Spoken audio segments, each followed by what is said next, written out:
Hello friends, ఎలా ఉన్నారు? Welcome to Tanmai foods.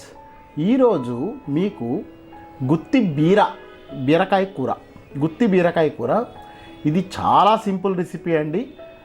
కేవలం 4 ఐటమ్స్తో చేసేయచ్చుది. ఉప్పు, కారం, శనగపిండి, జీలకర్ర, నూనె, అంతే. మనకి ఈ గుత్తి బీరకాయ కూర ఎలా చేసుకోవాలి ఏంటో ఒకసారి చూద్దామండి. చాలా సింపుల్ రెసిపీని. ఇందులో 2 బీరకాయలు తీసుకున్నాము. వెయిట్ వచ్చేసి వీటిది 1/2 kg ఉంది. 1/2 kg బీరకాయలు తీసుకున్నాము. ఇలా లేతగా ఉన్నాయి, చూసి తీసుకోండి. ఒకసారి లేతగా ఉందో లేదో చూడాలంటే మీరు ఒకసారి అది కొంచెం విరగొడితే కనుక తెలిసిపోతుంది బీరకాయ లేతగా ఉందా లేదా అనేది. ఇలా చెక్కు తీసేసుకొని ఇలా గుత్తుల్లాగా కట్ చేసుకోండి. ఇలా 4 పలకల 4 కట్. ఇలా మొత్తం అన్నీ మీ సైజులో, ఈ సైజులో ఉంటే కనుక ఉడికితే ఇవి చిన్నగా అయిపోతాయి అన్నమాట, దగ్గరికి వచ్చేస్తాయి. అందుకని కొంచెం పెద్దగానే తరుక్కోవాలన్నమాట, మరి చిన్నగా తరక్కండి. ఇలా గుత్తుల్లాగా తరుక్కోండి. తరుక్కున్న తర్వాత ఒక మూకుడు పెట్టేసుకొని దానిలో ఒక 3 to 4 టేబుల్ స్పూన్స్ ఆయిల్ పోయండి. అంటే ఇది ఆల్మోస్ట్ ఆల్ ఫ్రై కర్రీ లాగానే చేస్తాం మనము. 3 to 4 స్పూన్స్ ఆయిల్ పోసేసుకొని మనం ఒకసారి బాండీకి ఒకసారి ఇలా అనుకోండి. మొత్తం టోటల్ ఆయిల్ అంతా బాండీకి అంటితే కనుక ఈజీ అనమాట.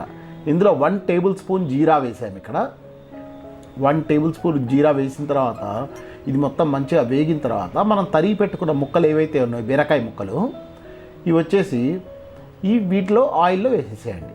ఆయిల్లో వేసి ప్రతి ఒక్క ముక్కకి ఆయిల్ పట్టేలాగా చక్కగా కలుపుకోండి ఓపిక్గా. ఇప్పుడు లోవర్ ఫ్లేమ్లోనే పెట్టండి. ఫ్లేమ్ లోనే ఉండాలి. ఇలా ప్రతి ఒక్క ముక్కకి ఆయిల్ పట్టేలాగా, జీలకర్ర కూడా మొత్తం అంతా పట్టేలాగా ఇది ఒక్కసారి కలిపేసుకోండి. కలుపుకున్న తర్వాత దీనిలో ఒక 1/2 టేబుల్ స్పూన్ ఉప్పు వేసుకోండి. ఒక 1/2 టేబుల్ స్పూన్ ఉప్పు మొత్తం వేసుకొని మళ్ళీ ఒకసారి ముక్కకి పట్టేలాగా ఈ ఉప్పు బాగా కలుపుకోండి. మంచిగా కలిపేసుకొని, చాలా సింపుల్ రెసిపీ అండి, వెరీ వెరీ సింపుల్. మీకు 10 minutesలో అయిపోతుంది. మీరు స్కూల్కి కానీ మనకి మార్నింగ్ పూట ఆఫీసులకు వెళ్ళే వాళ్ళకి కానీ చాలా ఫాస్ట్గా అయ్యే రెసిపీ అనమాట. ఇది చాలా ఫాస్ట్గా అయిపోతుంది.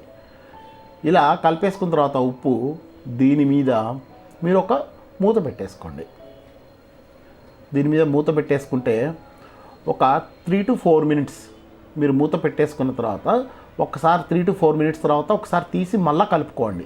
ఇట్లా వాటర్ వస్తాయి, ఉప్పు వేసుకున్నాం కదా, దానిలోంచి వాటర్ వచ్చేస్తాయి. ఇలా ఒక్కసారి మళ్ళీ లో ఫ్లేమ్ మీద పెట్టుకొని ఇలా కలుపుకొని మళ్ళీ ఒకసారి మూత పెట్టేసుకోండి. మూత పెట్టేసుకొని కరెక్ట్గా 6 నుంచి 7 నిమిషాలు మీరు పెట్టారంటే ఇంకా ఇట్లా మెత్తగా ఉడికిపోతాయి చక్కగా బీరకాయ ముక్కలు. దానిలో 1 టేబుల్ స్పూన్ కారం, ఇలా 1 టేబుల్ స్పూన్ కారం కూర మొత్తానికి వేసుకోండి. అప్పుడు కలిపేటప్పుడు ఈజీ అయిపోతుంది, మనకి అన్ని ముక్కలకే అంటుతుంది. మొత్తానికి ఇట్లా వేసుకోండి. తర్వాత ఒక 2 టేబుల్ స్పూన్స్ శనగపిండి చక్కగా ఇట్లా చల్లుకోండి. మొత్తం అంతా చల్లుకుంటే ఏంటంటే ప్రతి ఒక్క ముక్క మీద పడితే కనుక కలపటం ఈజీ అవుతుంది, ఒకటే ప్లేస్లో పడకుండా. ఇలా వేసేసుకున్న తర్వాత మొత్తం అంతా చక్కగా ఈ కారము, శనగపిండి అన్నీ ఆయిల్లో మంచిగా వేగాలి, బాగా వేగాలి. ఇట్లా కొంచెం ఇనుపుకుంటూ ఇలా కలుపుకోండి. ఇలా వేగాలి బాగా. ఈ కారము, శనగపిండి ఆయిల్లో ఒక 2 నిమిషాలు వేగాలి కరెక్ట్గా. ఇలా కలిపేసుకున్న తర్వాత దీని మీద ఒక 2 నిమిషాలు మూత పెట్టండి. 2 నిమిషాల కన్నా ఎక్కువ అయిందో కూర మాడిపోతుంది, చూసుకోండి. అది లో ఫ్లేమ్లో పెట్టుకోవాలి. ఇలా మీరు చేసుకున్న కూరని చక్కగా వేరే బౌల్లోకి తీసేసుకోండి. ఈ కూర వేడి అన్నంలో నెయ్యి వేసుకొని తింటే చాలా బాగుంటుందండి. ఈసారి మా పద్ధతిలో ఈ గుత్తి బీరకాయ కూర చేసుకొని ఎలా ఉందో మీరు మా కామెంట్ సెక్షన్లో కామెంట్ చేయండి. ఈ ఛానల్లో వచ్చే వంటలు కనుక మీకు నచ్చినట్టయితే లైక్ చేయండి, షేర్ చేయండి, కామెంట్ చేయండి, సబ్స్క్రైబ్ చేసుకోండి. మీరు ఈ వంట ఒకసారి ఖచ్చితంగా ట్రై చేయండి, చాలా ఈజీ అన్నమాట ఈ వంట. థ్యాంక్స్ ఫర్ వాచింగ్ వీడియో అండి.